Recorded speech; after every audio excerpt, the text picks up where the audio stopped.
বিসমিল্লাহির রহমানির রহিম। আসসালামু আলাইকুম। জনতার রান্নাঘর থেকে সবাইকে জানাচ্ছি শুভেচ্ছা। আশা করি সবাই ভালো আছেন। আজকে যে রেসিপিটি করব সেটা হচ্ছে খিচুড়ির একটা রেসিপি। এটা হচ্ছে বাদাম খিচুড়ি। একটু অন্যরকম, একটা ডিফারেন্স মানে আইটেম। খুবই একটা মজাদার খিচুড়ি। যাই হোক, সেটা আমি আজকে রান্না করে আপনাদেরকে দেখাবো বা শিখাবো। যাই হোক, এখানে আমি কিছুটা তেল দিয়ে দিয়েছি। আর এখানে ছোট ছোট 3টা তেজপাতা আছে। বড় হলে একটাই হলে হবে, এটা ছোট ছোট থেকে আমি 3টা দিলাম। আর এখানে কিছুটা গরম মশলা আছে, 5-6টা আছে এলাচ দানা, আর 3-4 টুকরো আছে দারচিনির টুকরো আর কি। এই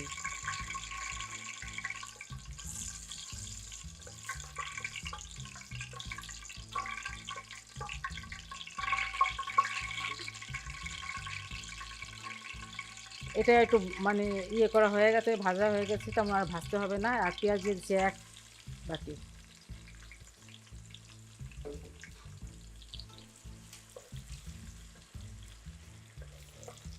এই খিচুড়িটা খেতে কিন্তু খুবই ভালো লাগে। আমি খেয়েছি কয়বার, এই জন্য আপনাদের সাথে এটা শেয়ার করতেছি।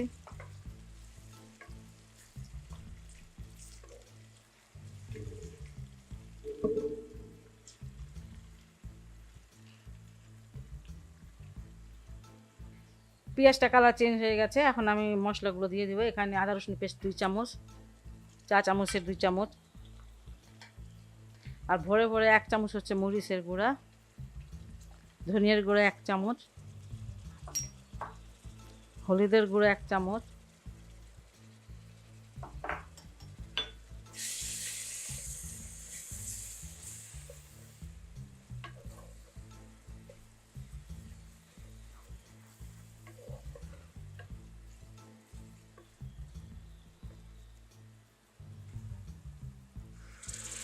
অল্প একটু পানি দিয়ে দিলাম।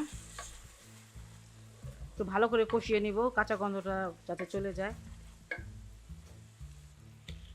এখানে স্বাদ মতো লবণ দিয়ে দিচ্ছি।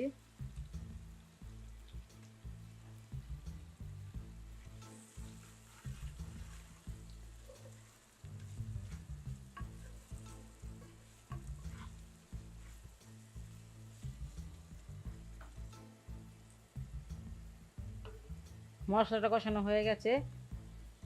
এখানে মুগের ডাল দিয়ে দিচ্ছি। মুগের ডাল আর মসুরির ডাল মিলে 200 গ্রাম হবে। 200 গ্রাম থেকে একটু বেশি হয়, যাই হোক 200 গ্রামই। এই যে একবারে মসুরির ডাল। আপনার ইচ্ছা করলে আর অন্য কোনো ডাল দিতে পারেন, আমি আর দিব না।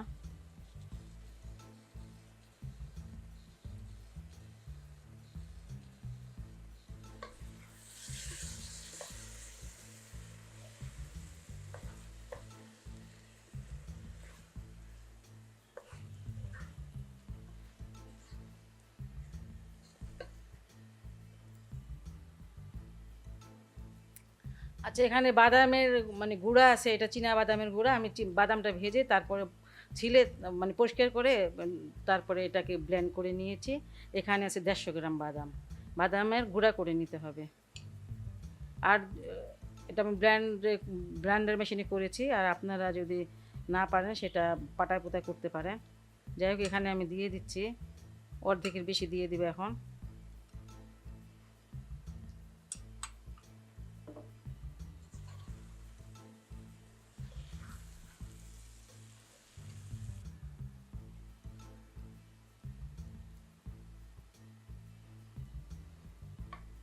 এটা একটু কষিয়ে নিয়েছি। এবার দিয়ে দিব চাল।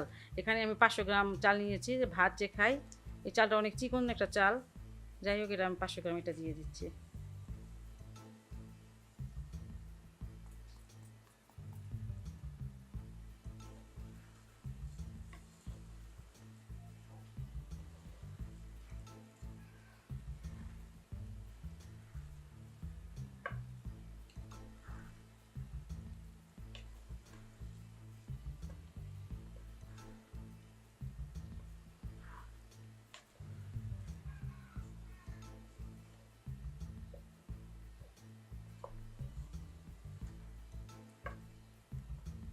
আমি চাল ডাল সব কিছু মশলা সব ভালো করে কষিয়ে নিয়েছি। প্রায় 6-7 মিনিট কষালাম এটাকে ভালো করে। এবার পানি দিয়ে দিব। এখানে আমার আধা কেজি চাল, ডাল টাল মিলে হয়তো বা 3 পট হবে। যাই হোক, এবার আমি পানি দিয়ে দিচ্ছি 1 কেজি বেশি। এটা গরম পানি, ফোটানো পানি। 5 পট পানি দেওয়া লাগবে।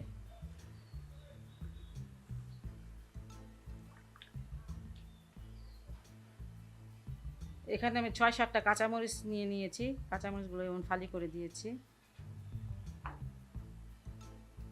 এটা আমি 6-7 মিনিটের জন্য ঢেকে দিলাম।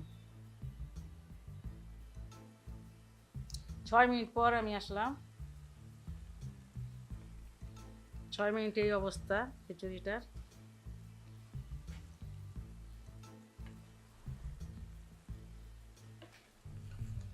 এই মুহূর্তে আঁচটা একদম কমিয়ে দিতে হবে।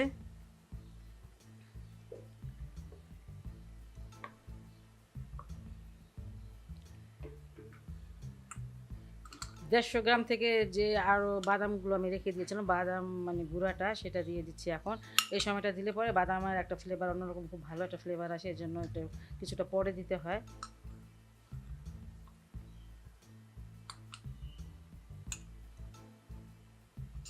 একটু নেড়ে মিশিয়ে দিচ্ছি।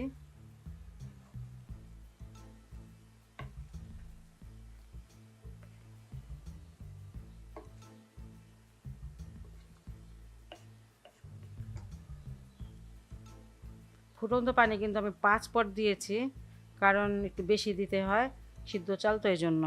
আর এখন আমি যে জিরার গুঁড়াটা এখানে 1 চামচ, সেটা দিয়ে দিচ্ছি। এটাকেও একটু নেড়ে মিশিয়ে দিচ্ছি।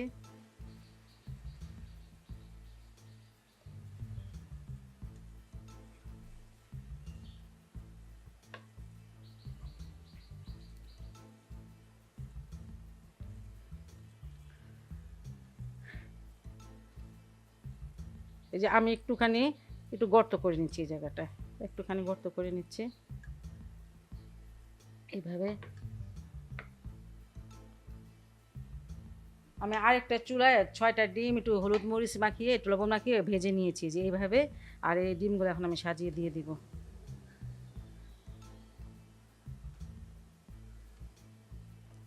এবার কিন্তু একদম একদম কম আঁচ করে একদম 20 মিনিট রেখে দেবো, এটা ভাপে রেখে দেব। সব কিছু সুন্দরভাবে সিদ্ধ হয়ে যাবে, ডালগুলো, তারপরে চালটা অনেকটা সিদ্ধ হয়ে গেছে।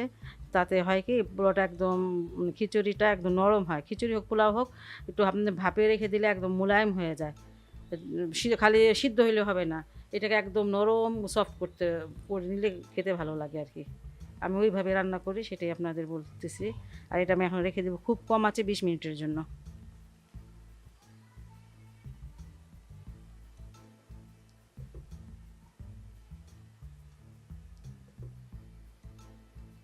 20 মিনিট পর আমি আসলাম।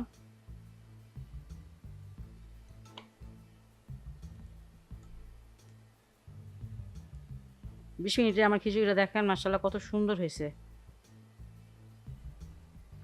এইভাবে একটু খিচুড়িটা রান্না করে দেখবেন না, মানে অনেক টেস্টি একটা খিচুড়ি হয়, একদমই অন্য ভিন্ন রকম একটা স্বাদের খিচুড়ি। এটা কিন্তু বাসায় অবশ্যই ট্রাই করবেন।